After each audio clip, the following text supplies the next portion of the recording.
Hi mga bay! Welcome sa tong Visaya Vlog! Karong adlaw day mga bay kay magluto day ko og fried batikulon or ginatawag siya sa English nga gizzard. Para sa ato ang lutuon mga bay kay nagpalit lang day kog bali 50 nga batikulon. Nya ang ako ang una nga gibuhat mga bay ka ako ani siyang gihugasan nya gikuan ako ni siyang mga lamog-lamog or kana mga fats bitaw niya mga bay. So, okay jud mga bay nga kita maglimpyo sa tong kaunon labi na sa mga laman loob mga bay nga ni jud kayo og tarong nga paglimpyo. Most of the time ang good mga bay wala ta kabalo if kanang ginabaligya sa street food kung ginatarong ba na nila og limpyo or safe ba na. Mas better jud mga bay nga kita na lang bahalag dugay ta mahuman at least sigurado jud ta.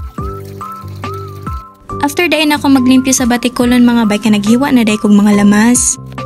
Para sa lamas mga bay ka naghiwa day kog bombay ug ahos. Kaning mga lamas mga bay kay gamiton day nako para pagpabukal sa batikulon. So dili day nako siya diretso nga i-fry mga bay so ako apa day siyang pakuluan. After na ko maghiwa og mga lamas mga bay ka nagsugod na day ko. Una, gibutang na ko ang batikulon, sunod ang bombay og ahos, pagkasunod ang paminta, then asin. So pakuluan sa day na ko siya mga bay para maluto jud ang iyahang unod. Ang next na ko buhatan mga bay ka magbuhat day kog breading mix. Ang sagulang day ani mga bay kay harina, asin, magic sarap ug paminta. Pero ana mga bay ka halo-haloon lang day nato siya. Buhat po day taog isa ka pangkot mga bay ang sagulang ani kay tubig ug harina. Once napabukalan na ninyo ang inyohang batikulon og pila ka minuto mga bay kay pwede na day ninyo ni hanguon. Guma ninyo og hango mga bay kay diri na day ninyo magamit ang inyohang breading mix nga pangkot sa inyohang batikulon.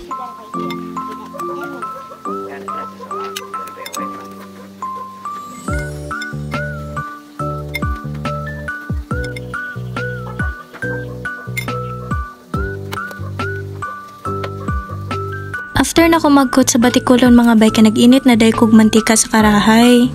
Para ma-check na ko nga init na ang karahay mga bay ka nagabotang day kog gamay nga harina. Pag nag-react na siya sa harina mga bay, it means pwede na ta magprito.